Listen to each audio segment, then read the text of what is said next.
A warning before we get started. This episode contains descriptions of sexual violence and war.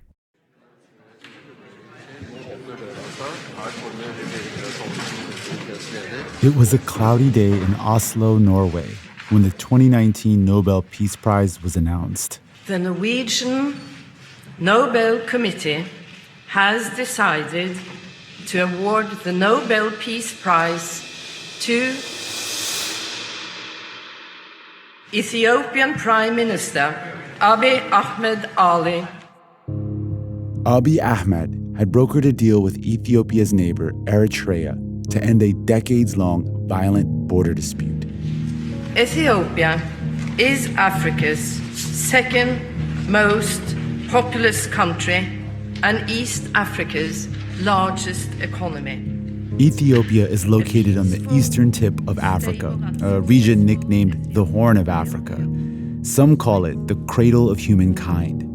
In more recent years, however, Ethiopia has been plagued by conflict. So when Abiy Ahmed managed to strike this peace deal with Eritrea, many believed he was ushering in a new dawn that would echo throughout Africa and around the world. Prime Minister. I accept this award on behalf of Ethiopians and Eritreans, especially. We are going to just go ahead and create a hero that is absolutely immaculate. There is almost religious fervor to what has been dubbed Abiy Mania. Abiy Mania. He has positioned himself as a beacon of peace. This dynamic young new prime minister. An end of domination by a few. Come in with a massive political reform agenda. I also accept this award on behalf of citizens of the world, for whom the dream of peace has often turned into a nightmare of war. It was a complete facade. Gebre Christos Gebre Selassie Gebre Meskel watched all of this unfold through a TV screen in Amsterdam, where he was going to university. But he was born and raised in Ethiopia, in the northernmost region known as Tigray, which borders Eritrea. And he, like other Tigrayans, would come to suspect that this peace deal the international media and Nobel Committee were celebrating might actually be a war pact. A war pact. We were alerting the world that a danger was coming. And within 1 year of Abiy Ahmed walking across that stage in Oslo to accept his Nobel Peace Prize, he, alongside Eritrea's president, carried out what would become one of the deadliest wars of the 21st century, a war that would overwhelmingly target Gebre Christos' home, Tigray. My son and husband left for the house to see what was happening. Then a soldier came and killed them both. They looted everything in the town. We had nothing to eat. 4 military soldiers from the Amhara got me and took me to a house. There, 2 of them raped me for days. Killing people, just shooting. Yeah, I couldn't say goodbye to my mom.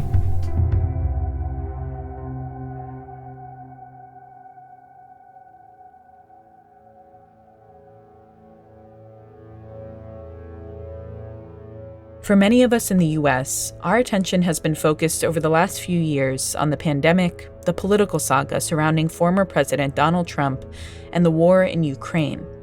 But during that same time, another war was unfolding in Ethiopia that may have been much deadlier, yet has rarely made headlines here. It's believed that as many as 600,000 people have been killed in this war. Sexual violence is pervasive, and millions have been displaced. Some of the voices you heard above are the victims of that conflict, including a reading from a Human Rights Watch interview, voiced by an actor. U.S. officials have called it an ethnic cleansing campaign against Tigrayans. Many Tigrayan activists, like Gebre Christos, call it a genocide. I have been really dedicated to chronicling and documenting the atrocities in this war. The violence that began in Tigray has intensified in other regions of Ethiopia as well, most significantly the southern region of Oromia, and Tigrayans continue to face discrimination and hostility. Meanwhile, the international community has done little to help. perhaps because Ethiopia sits in a delicate position on the global stage. Its capital, Addis Ababa, is home to the headquarters of the African Union and is seen as the political capital of the continent. Economically, Ethiopia is a valuable chess piece between competing powers in the East, like the Gulf states and China, and the West, Europe and the US. And religiously, Ethiopia is sandwiched between majority Christian and majority Muslim countries. Its own population is 2/3 Christian and 1/3 Muslim. It's very complex history, and people live there very much in history as they do in the present. Wars happen when they want to control narrative, to own narrative. And that is also part of the war on Tigray today. Tigrayans make up only about 6% of the population in Ethiopia, a country that has more than 80 different ethnic groups, which makes a single narrative difficult to agree on. And like so many nations today, that narrative battle remains unresolved. After all, about 200 years ago, various empires around the world with many people of different ethnic, religious, and geographic backgrounds began to gradually transform into nations. Nations which aspired to create shared identities with a single story of themselves. I guess the question is what does it mean to be a nation state in this world? And I think the big question in Ethiopia is, what does it mean for all of these different groups that have lived within the territory that is now called Ethiopia? What does it mean for them to live together? What does it mean to manage diversity and plurality? I'm Ramtin Arablouei. And I'm Rand Abdel Fattah. On this episode of Throughline from NPR, we'll dig into Ethiopia's long struggle to define itself as a nation and how its leader went from winning the Nobel Peace Prize to all-out bloodshed within 1 year. Coming up, the emperor who dared to defy the world and won.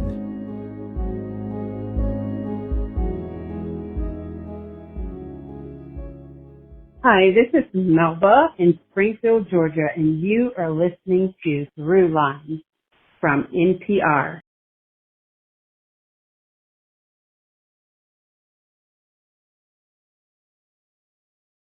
Part 1. Touched by God.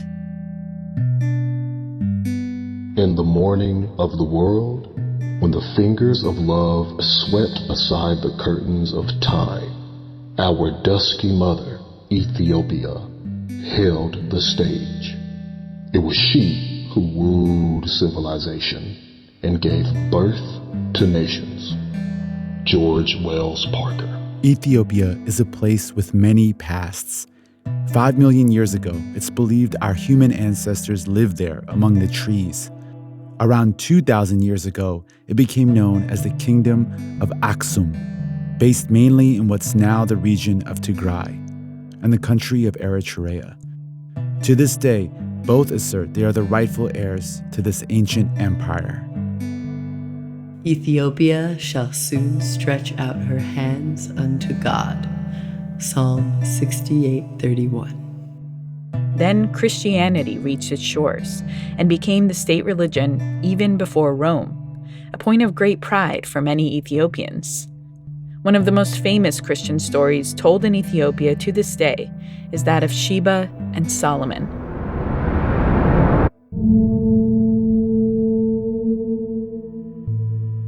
Legend has it, the Queen of Sheba was ruling over Ethiopia when she caught wind of a ruler in Jerusalem who was exceptionally wealthy and wise. His name was King Solomon. Intrigued, she decides to travel to his court and meet him. When she arrives, she's immediately taken in by the depth of his knowledge, and they soon become enamored with one another. Eventually, the Queen of Sheba returns home to Ethiopia bearing Solomon's wisdom and a newborn son. When that son grows up and goes to visit Solomon in Jerusalem, he too returns with something special, the famous Ark of the Covenant, which is said to have contained the tablets for the 10 Commandments. Ethiopia's possession of this relic was seen as evidence of God's light shining down on his chosen people. I mean, this is like the stories that any country will tell about itself. whatever that thing is that sets it apart, whatever that thing is that says that this is a country that's predestined for greatness, that exceptionalism that every nation seems to want to claim for itself. This is Raymond Jonas. I'm a professor in history at the University of Washington in Seattle. I'm the author of The Battle of Adwa, African Victory in the Age of Empire. And he says while the story of empires in Ethiopia goes back millennia, the story of Ethiopia as a nation begins in the 1800s. With an epic battle and a man named Menelik II. Menelik likes to wear a crucifix high on the neck and claims to be descended from a liaison involving Solomon and the Queen of Sheba. There's no way of verifying it, of course. That puts him in a dynastic line that offers a claim on the Ethiopian throne. By the time Menelik II entered the world in 1844, the Queen of Sheba and the Kingdom of Aksum were long gone. Aksum was eventually replaced by the Kingdom of Abyssinia in the Middle Ages, also known as Ethiopia. Menelik was from a region in the middle of Ethiopia known as Shoa, and he was made king of that region from a young age. Part of this has to do with geography.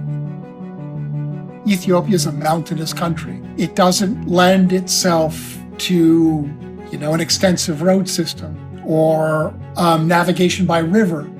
And what this means in terms of power is that power is compartmentalized. But by the time Menelik was an adult, the tectonic plates were shifting in Ethiopia, thanks to a technological breakthrough.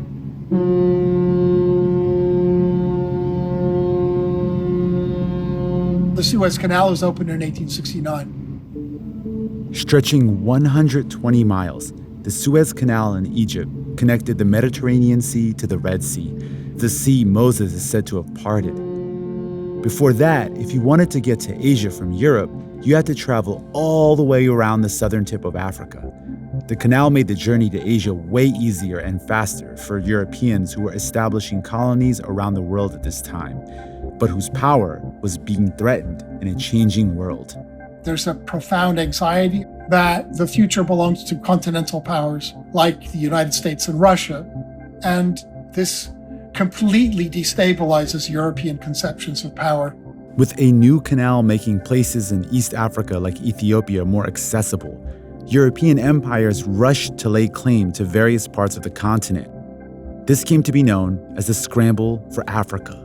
The equivalent of manifest destiny, if you like, for Europeans.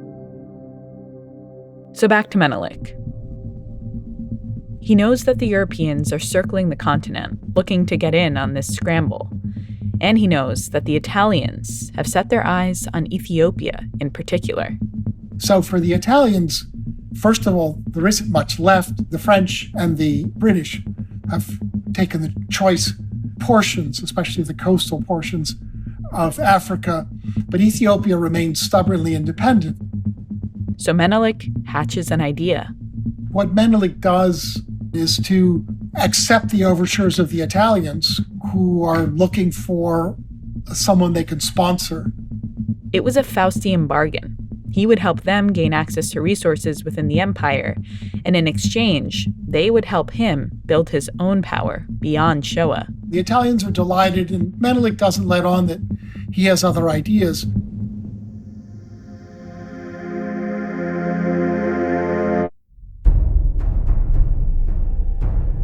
So over the next few years, he and a small army traveled around Ethiopia. Pillaging, looting. Seizing weapons, livestock, and people, recruiting some into their army. The defeated are taken away also as slaves. All the while building up his power, his army's numbers, and his name. There is an aspect of internal colonization that took place under Menelik's rule. And the culmination of his campaign of internal colonization was naming Addis Ababa, a city in his home region of Shoa, as the capital of Ethiopia.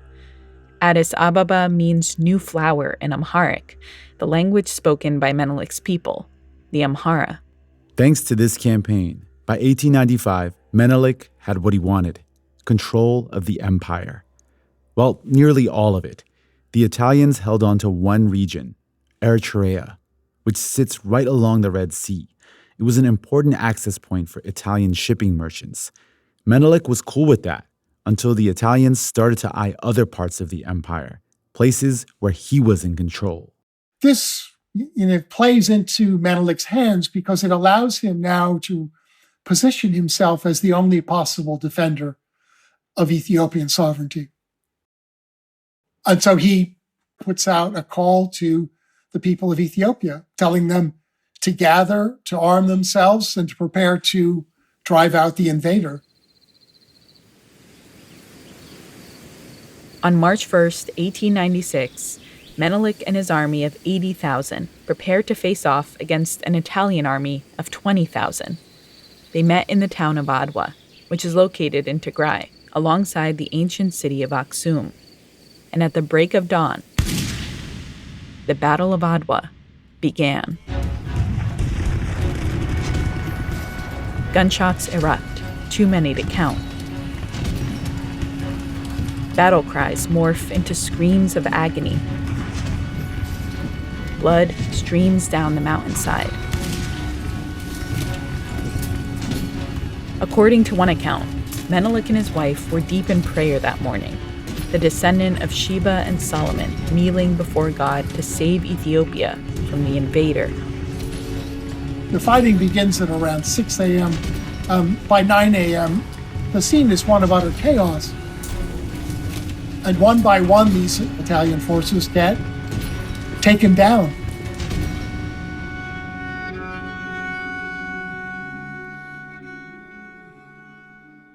For Menelik, this is a great success. Menelik II of Abyssinia is on his way to Aksum for the purpose of being crowned Emperor of Ethiopia, the successor of the Queen of Sheba. The Evening Herald, St. John's, Newfoundland. The reputation of Menelik travels very quickly. Crowds of people crying, "Long live Menelik! Long live anarchy!" Portraits start showing up in newspapers in Europe, the United States, and elsewhere. The Italian defeat in Abyssinia has produced a profound impression here, and the possibility of a new grouping of the powers is discussed. St. Petersburg, Russia. In the diaspora, the African diaspora, there is this enthusiastic reaction to the story of Adwa. It's an African victory over a European army. It's the victory of a black army over a white army. At a time when Jim Crow was still in effect in the U.S., when lynchings were common, when equality was still a far-off fantasy for Black Americans, here was a story of a triumph, of a victory, of hope. Ethiopia was one of only 2 places in Africa to remain uncolonized by European powers. It's a recipe for a great myth, right? Absolutely. This is Eleni Santim Zeleka. I am assistant professor of African Studies in the Department of Middle East, South Asian, and African Studies at Columbia University in New York. I am the author of Ethiopia in Theory. And she's working on a new book about the current conflict in Ethiopia. The book is titled A Jewel in the Ear, The Ethiopian Civil War of 2020 and the Limits of Pan-African Political Thought. Eleni was born in Ethiopia, and she is also Amhara. She says that for many Ethiopians, Menelik is an almost mythical figure, the hero who built modern Ethiopia. But she says, while this myth is founded in a real victory, it obscures some of the murkier parts of the story. The way the story is told is as if this battle is holding up something that, we inherited from like 3,000 years ago. Again, that straight line from Aksum, it mystifies what the actual process is in terms of establishing the modern nation state that is Ethiopia. What came after the Battle of Adwa set the stage for a century of conflicts there. The Italians lose, but they also behave in a very shady way. And Menelik is forced to give them some territory. He decides Eritrea can remain under Italy's control. I think it needs to be said that while Menelik was just the right guy to defend Ethiopian sovereignty against European encroachment, he's pretty clearly the wrong guy to manage the transition to modern Ethiopia. After all, people still remembered what Menelik had done to consolidate his power, that brutal campaign of internal colonization. Certainly the vision of Ethiopia that Menelik had was one where constituent elements of the empire were expected over time to conform to a certain ideal. An ideal that centered his identity as an Amhara Christian as the identity of Ethiopia, glossing over the vast ethnic and religious diversity within the empire. And that attempt to flatten Ethiopia's national identity created ripples of discontent that would grow into tidal waves in the future. Coming up, the struggle to build a nation spirals out of control. Hi, this is Jessie Howland from San Francisco, California, and you're listening to Throughline from NPR. We just want to take a moment to shout out our Throughline Plus subscribers. Thank you so much for your support.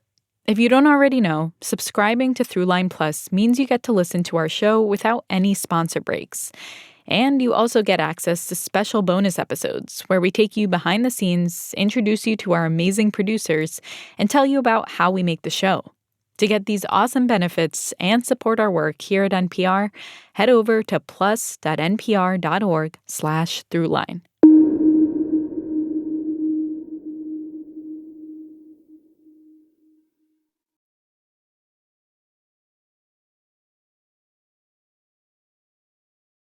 Part 2. The Last Emperor. In 1935, there was just one man who rose out of murky obscurity and carried his country with him up and up into brilliant focus before a pop-eyed world. This is the 1936 announcement for the Time magazine Person of the Year. His name, Haile Selassie. In his motionless face, only his eyes seem alive, brilliant, elongated, extremely expressive eyes. It's full of backhanded compliments, to say the least. Above all, Haile Selassie has created a general, warm, and blind sympathy for uncivilized Ethiopia throughout civilized Christendom. After the death of Emperor Menelik II in 1913, the crown passed from hand to hand until eventually finding its way to Haile Selassie. It was 1930 when he was crowned emperor, and the early years on the throne were tense. More and more countries were looking to strong leaders who could unify and lead them into global power. One kind of leader that was emerging was the fascist dictator. And the world's first fascist regime was led by Benito Mussolini of Italy. He wanted to expand Italy's power in Africa and still believed it could take Ethiopia. So in 1935, Italy invaded for a second time. Mussolini was ready.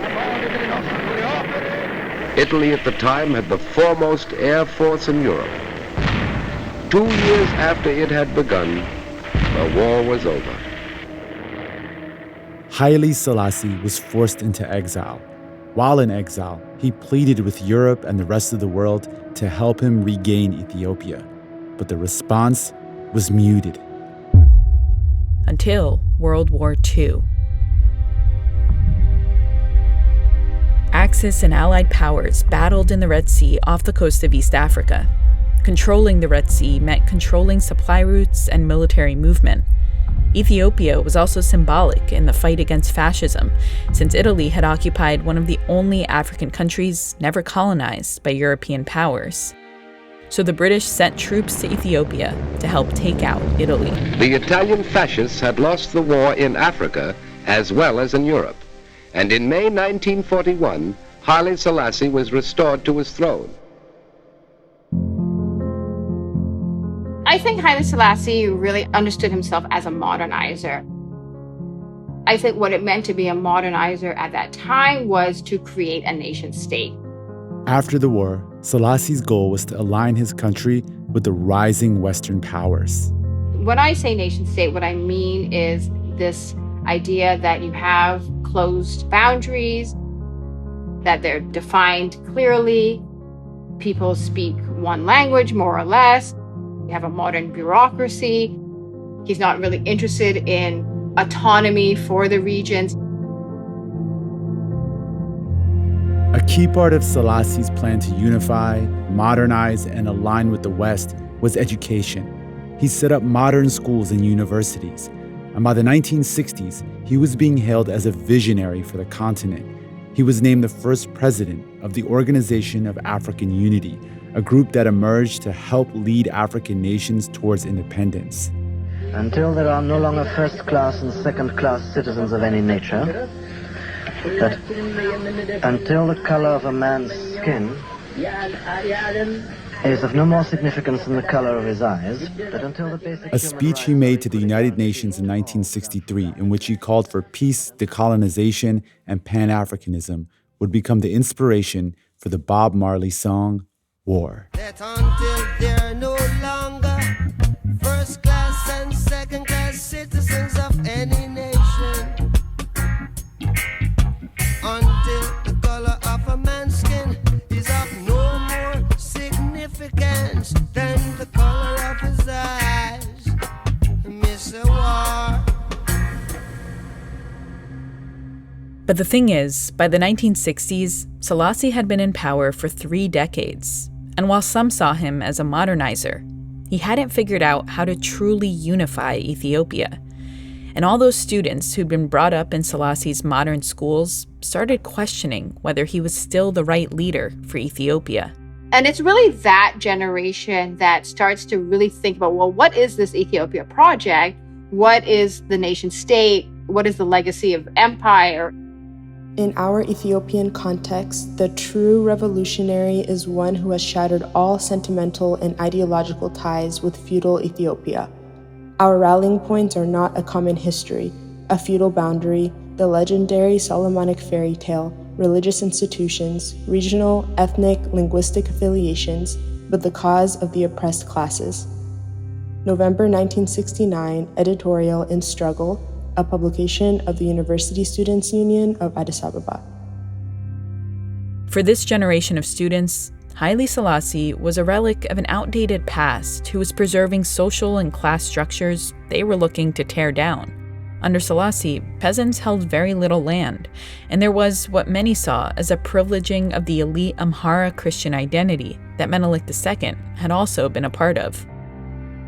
So by the 1960s in Ethiopia, all the questions about what it means to create a nation state, what it means to be modern, what it means to eradicate poverty, what it means to be anti-colonial, are being answered primarily through the framework of Marxism.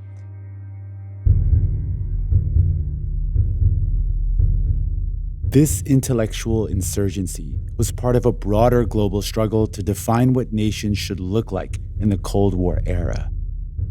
There was lots of real kind of excitement about things needing to change. And that also kind of stirred up all sorts of thinking about, what were the models? Was it Mao? Was it the Soviet Union? Leninism was really of interest to lots of different groups. This is Sarah Vaughan. I'm a researcher based in the UK. I've been working on Ethiopia since the late 1980s, and I've recently co-authored a book called Understanding Ethiopia's Tigray War. As Marxist ideas spread around Ethiopia, it became clear that the future of Ethiopia didn't involve Haile Selassie. Because in order to truly establish a nation, you needed to get rid of all traces of the monarchy. And so in 1974, a revolution broke out to dethrone Haile Selassie and make him the last emperor of Ethiopia.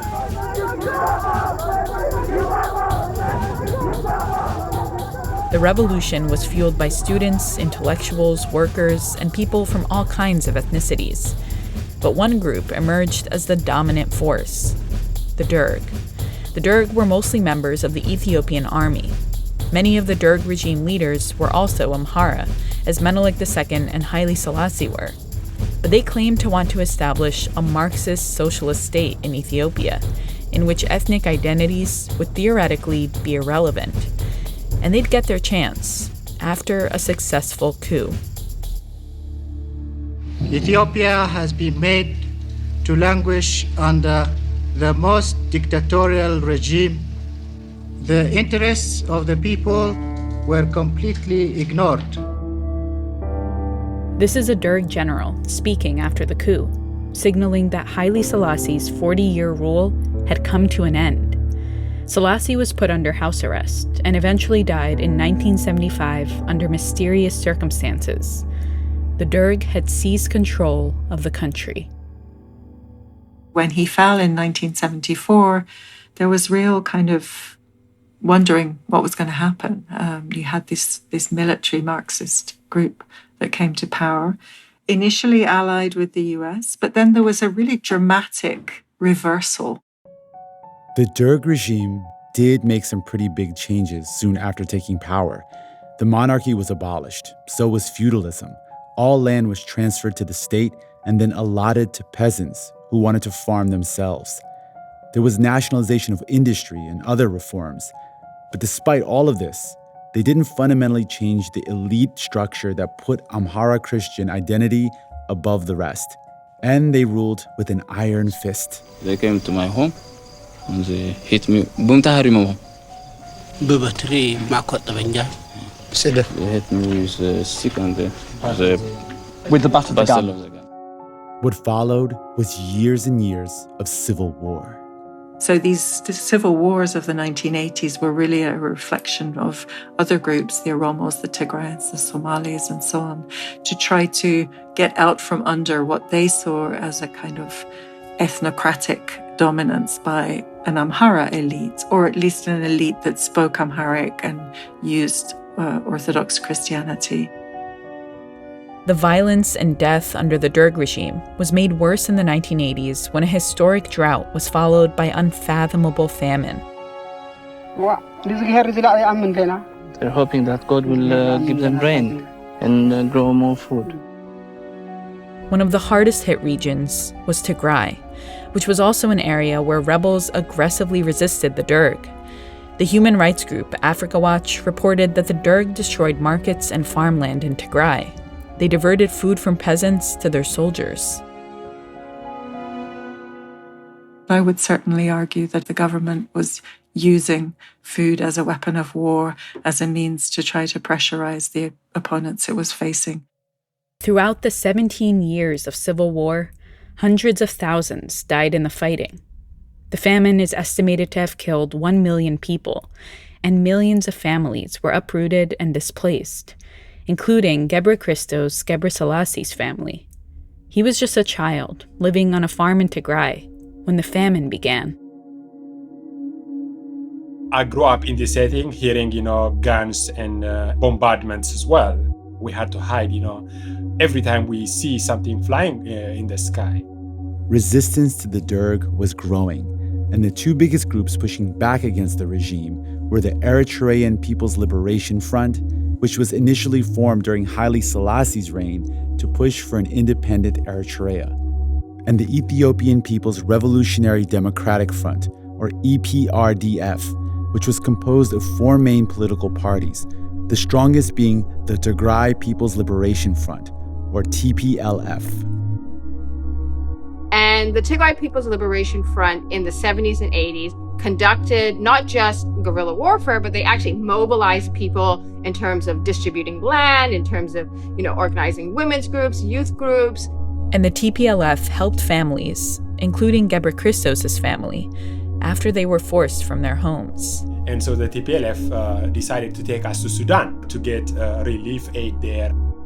And so I remember, for example, as a child, seeing these fighters as some kind of saviors. Rebels in Ethiopia are continuing to close in on the capital. Today they moved to within approximately 20 miles of the capital. The old dictatorial regime collapsed on Monday after rebels from the Nobody Ethiopian knows exactly what the rebels will be demanding, then they seem to have all the cards. In 1991, the EPRDF, led by the TPLF, along with the Eritrean People's Liberation Front, took down the Derg, and they rose to power. This new government, led by Tigrayans, signaled the dawn of another new era for Ethiopia. People were hopeful, especially people in Tigray. But the same questions that had plagued Ethiopia since Menelik II's time remained unresolved. Coming up, how the idea of peace and equality becomes a cover for war.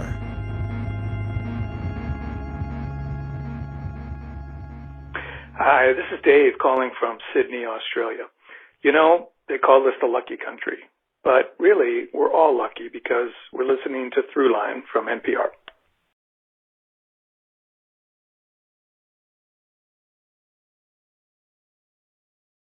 Part 3. The Blueprint. On October 10th, 2019, one day before the Nobel Peace Prize was to be announced, Ethiopian Prime Minister Abiy Ahmed opened a project he'd been working on since taking office a year earlier. He called it Unity Park. ዛሬን እንዲሁም ነገን የሚያገናኙ Unity Park had cost more than $160 million, and it showed. Stretching 100 acres, it features extravagant sculptures, lush gardens, a zoo, an artificial cave filled with bird and insect sounds, and a historical museum. There's even a life-size wax statue of Haile Selassie. And maybe most significantly, the park is built on the old palace grounds of Menelik II, with parts of his original palace still intact, serving as a bridge between Ethiopia's past and present, between Menelik II and Abiy Ahmed. Abiy Ahmed grew up west of Addis Ababa in one of the more lush and fertile areas of the country, which is not food insecure. His father is Oromo, the largest ethnic group in the country. His mother is Amhara, same as Menelik II. These identities would become more important when the EPRDF government came to power in 1991, when Abiy was a teenager. He joined their military during this time of transition. The EPRDF government saw itself as a break with the past and rejected the Derg regime's fixation on homogeneity as the answer to Ethiopia's nationality question. The correct answer, as they saw it, was to treat each of the major ethnic groups as nations within Ethiopia, a nation of many nations, which translated to less centralized power and the creation of 9 semi-autonomous regions for each of those ethnic groups. Tigray was one of them.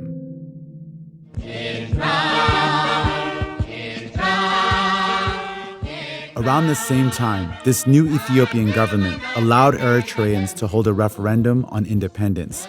And in 1993, Eritrea finally became a sovereign nation.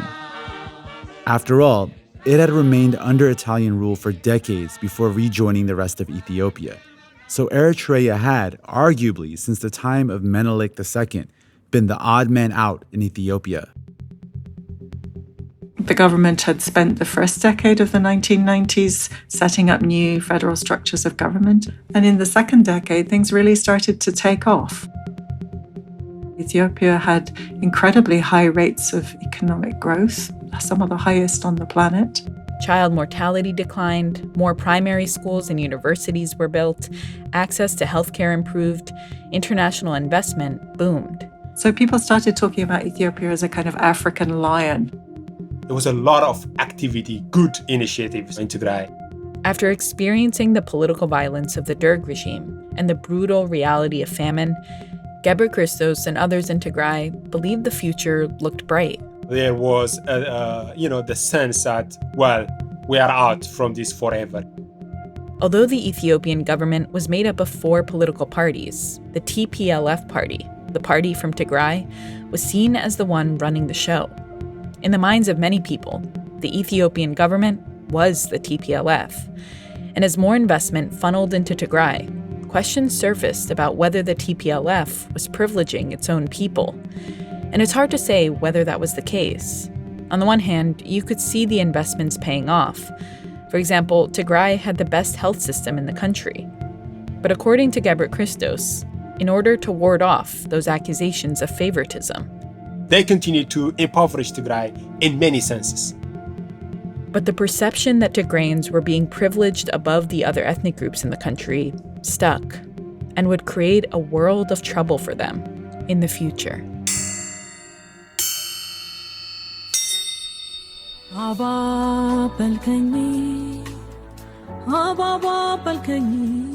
During this period, Abiy was rising through the ranks of the Ethiopian military, where he met a fellow soldier who rocked his world, his future wife, Zinash Tayachu.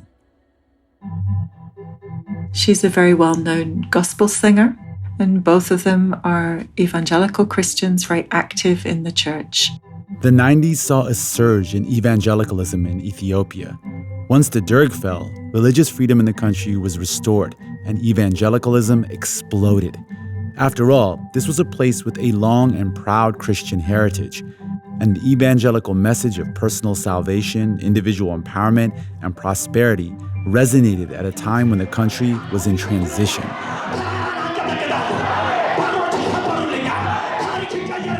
Ethiopian televangelists took to the airwaves and many evangelical Christians joined the ruling party.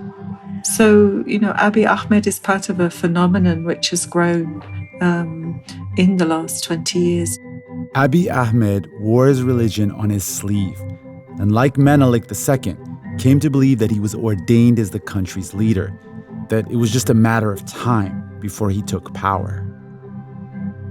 As soon as EPRDF came into power in the early 1990s, there was a group of people in Addis and within the Ethiopian diaspora that were like, hell no, are these people going to stay in power? It was an authoritarian party. And I think that generated a lot of enemies, people who were excluded from that political arrangement. And I think from the mid-1990s on, there was a concerted effort by people to organize themselves to bring that regime down. For the opposition, the easiest way to bring down the TPLF regime was to bring down all Tigrayans.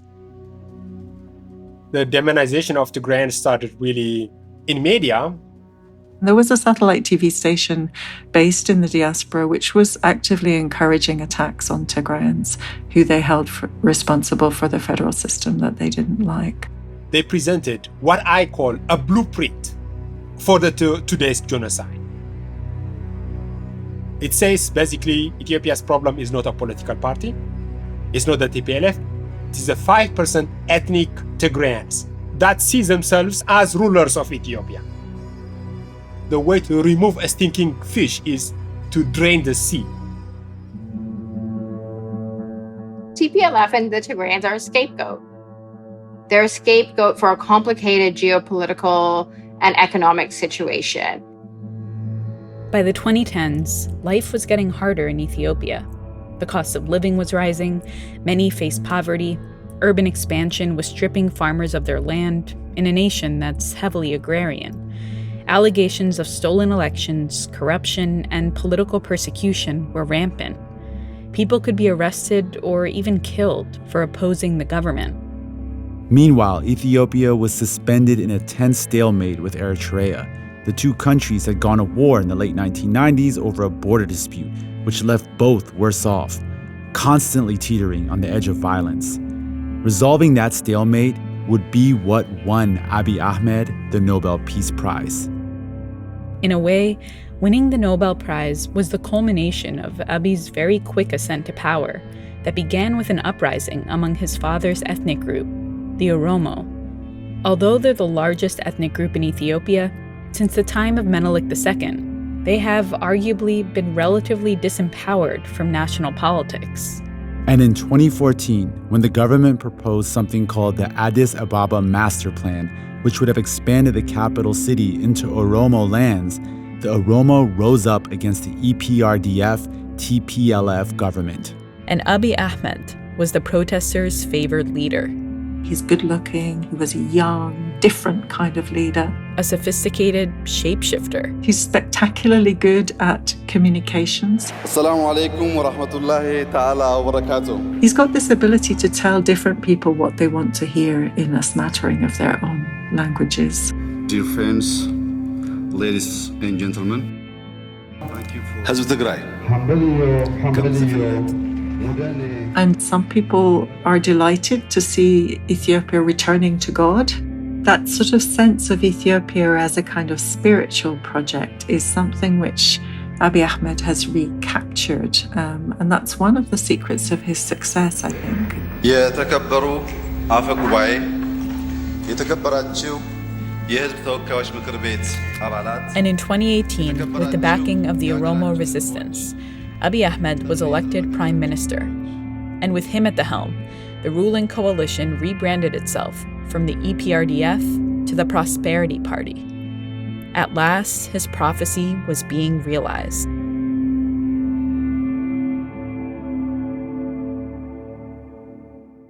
But while he was seen as a departure from the past, the truth was he had cut his teeth in the TPLF-EPRDF government and saw up close what their answer to the nationality question had exacerbated.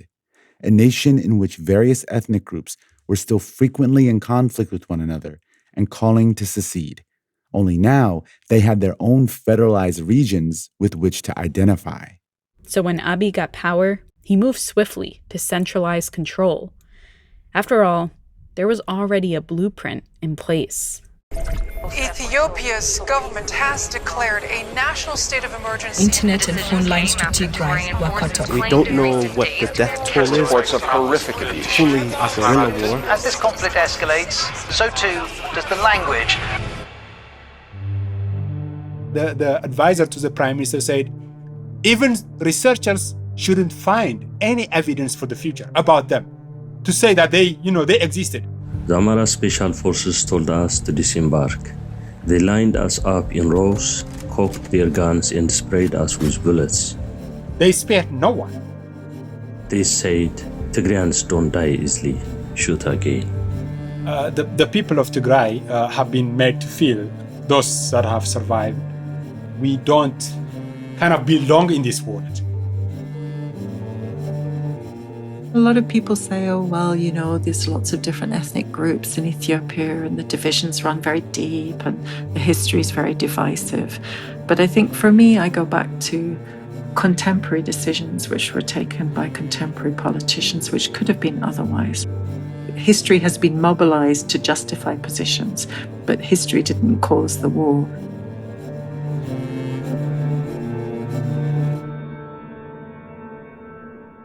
In November 2022, a cessation of hostilities was reached, but peace remains elusive, and the situation has only gotten more complicated. Violence continues in other parts of the country as Abiy Ahmed works to suppress any threat to his power and to the national unity of Ethiopia. In particular, he has targeted Oromos, many of whom are still pushing for self-determination. He's vowed to dismantle regional paramilitary forces, which the Amhara are protesting, and Tigrayans still face a precarious situation. So it is extraordinary to me that this hasn't garnered more international attention. I really believe there is an element of color as well here. We saw this when the war in Ukraine began, like many media outlets saying, these are not Africans or these are not Syrians, these are people like us, they are Europeans, they are civilized people. I think that the West and the US have found it very difficult to know how to apply pressure. Why? Why have they found it so difficult? Because they haven't wanted to lose the relationship with Ethiopia.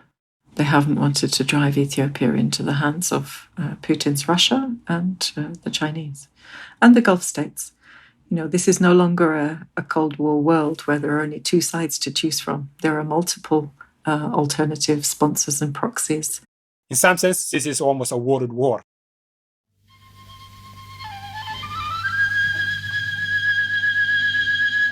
People in Ethiopia, like people throughout the world, find moments from the past to understand their present. Some may go all the way back to the ancient times of Solomon and Sheba. Some may invoke the glory of the Battle of Adwa. Some may remember the triumphs and tragedies of the student revolution. Where you locate yourself in the past depends largely on where you see yourself in the present. Have you been able to go back to Tigray and to see your family there? No, I haven't. I can't. For my own security, I don't think I would until things change. I've lost one nephew. We do not know where he is. Maybe killed. My grandmother has died during the blockade. Many people that I know in the village have died. My mother has aged just like in the speed of light. I tell many people, journalists and medias, that, they should continue to cover this because the danger is only waiting. It's not over. It's never over.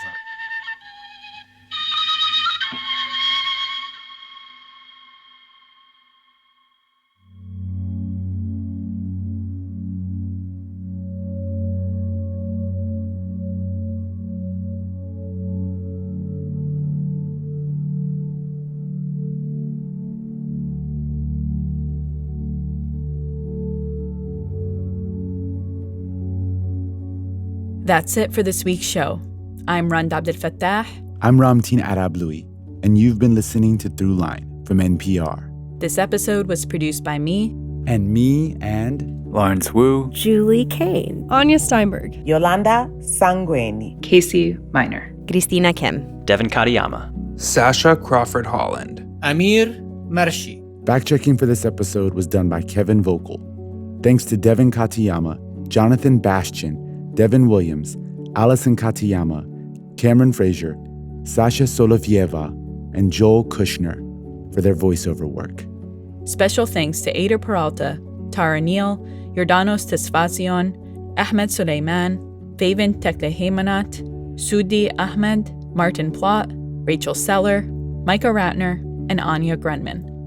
Thanks also to France 24, SABC News, Ethio Info Media, Thames TV, Al Jazeera, CBC News, Addis Media Network, Peace Gospel Believers Church, World Economic Forum, and ENN. You can find Gebra Christos Gebrselasie's work at tighat.com. That's TGHAT.com. This episode was mixed by Maggie Luthar. Music for this episode was composed by Ramteen and his band Drop Electric, which includes Naveed Marvi, Sho Fujiwara, Anya Mizani. And as always, if you have an idea or like something you heard on the show, please write us at throughline@npr.org. Thanks for listening.